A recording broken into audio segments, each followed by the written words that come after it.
اس وقت پاکستان کا جو ہے نا بانڈ 24 کا بانڈ جو ہے وہ 40-50 پیسے میں بک رہا ہے، یعنی کہ $100 کا بانڈ ہمارا $50 میں بک رہا ہے. ہمارا کریڈٹ ڈیفالٹ رسک بہت بڑھ گیا ہے. اس وقت اگر آپ ری اسکیجولنگ کی زیادہ بات کریں گے نا، یا آپ کہہ رہے ہیں کہ ڈیٹ سواپس کر دو، تو لوگ گھبرا جاتے ہیں ہمارے بانڈ ہولڈرز.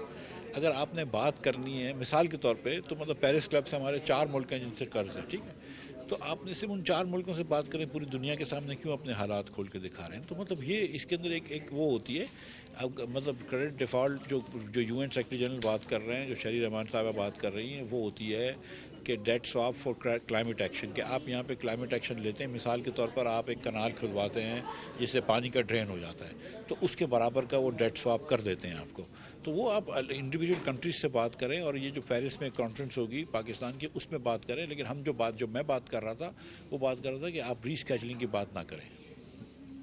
اور یہ پیرس کلب سے کتنا ہمارا ٹوٹل؟ پیرس کلب کو دینا ہی آپ نے جو ہے وہ 1 سال کے اندر 900 ملین اس سال انٹرسٹ دینے، ری پیمنٹ کرنی ہے. تو بیسٹ یہی ہے کہ اگر وہ ممالک چاہیں، 4 ہی ملک ہیں، تو وہ آپ کو نئے لونز دے دیں اس کے، اور ری اسکیجولنگ میں نہ جائیں آپ، کیونکہ اس میں بہت سارے لوازمات ہوتے ہیں. سر میرا کوشچن آپ سے یہ ہے کہ جب آپ منسٹری میں تھے تو نہ ڈالر کی قیمت نیچے آ رہی تھی نہ پیٹرول کی، لیکن اسحاق ڈار کے آتے ہی ڈالر کی قیمت بھی نیچے آ رہی اور پیٹرول کی بھی. تو آپ کیا اپنے عوام کو ریلیف دینے میں ناکام رہے، یا اس کے پیچھے آپ کے اپنے ہی تھے جو آپ کو اس چیز میں رکاوٹ کا سبب بنتے تھے؟ بیٹا دیکھو، 240 روپے ایک مرتبہ پہلے بھی ڈالر جا چکا تھا، پھر اس کے بعد گر کے 213 آیا تھا. پھر 213 آیا تھا تو اس کے بعد بڑھ گیا جب ہماری آپس کی جو ڈس ایگریمنٹ تھا پیٹرول بڑھانے پہ، وہ سامنے آ گیا. اب یہ اتفاق ہے کہ جب میں وزیر تھا تو $95 کا پیٹرول برنٹ تھا، پھر 83 کا ہو گیا.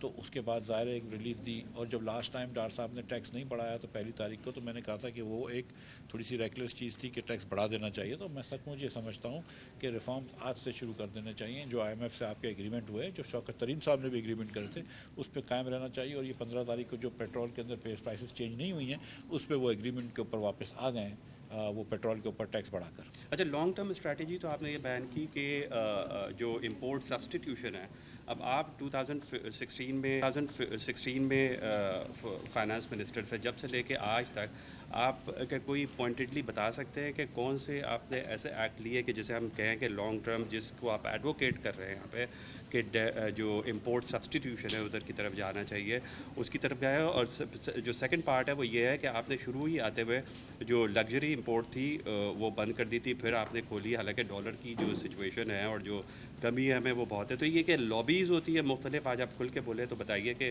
جو پریشرائز کرتی ہوں پھر آپ دوبارہ سے اس کو کھول دیا ہے.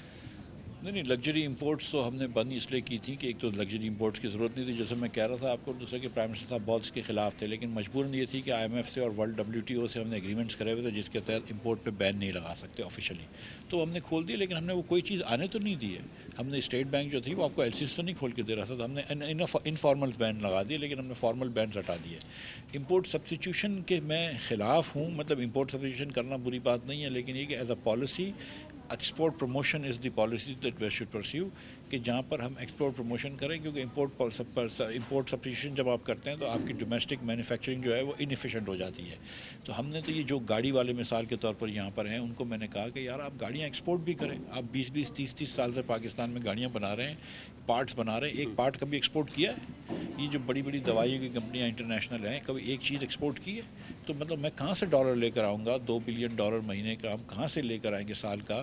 امپورٹ کر رہے ہیں آپ، موبائل فون امپورٹ کر رہے ہیں پاکستان میں، اسمبل بھی کر رہے ہیں، تو ہر چیز امپورٹ کر رہے ہیں. 1 پیسے کا ایکسپورٹ نہیں کر رہے، 1 پیسے کی گاڑی ایکسپورٹ نہیں کر رہے، تو پیسے کہاں سے آئیں گے؟ ڈالر کے چاند سے آئیں گے. So that's why we said کہ نہیں، اگر آپ امپورٹ کر رہے ہیں تو ایکسپورٹ بھی کریں.